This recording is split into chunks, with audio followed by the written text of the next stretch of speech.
চিন্তার কারণ নাই, মন খারাপ করার কোনো বিষয় নয়।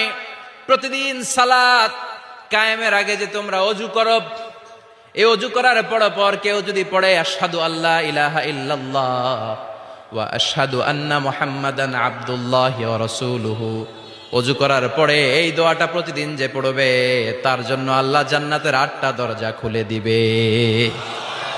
আমাদেরকে আল্লাহ তাআলা এই অপরচুনিটি দিয়েছেন। প্রতিদিন আমরা ওযু করি, ওযুর পরপর আমরা এই শাহাদাত বাক্য উচ্চারণ করব। ইনশাআল্লাহ পড়েন, আরো জোরে পড়েন ইনশাআল্লাহ।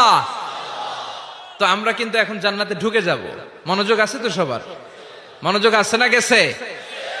কানগুলোকে খরগোশের মতো খাড়া করে রাখেন যাতে কোনো পয়েন্ট মিস না হয়ে যায়, আবার কেউ যেন আগে পিছে না হয়ে যান। একসাথে ঢুকবো কিন্তু।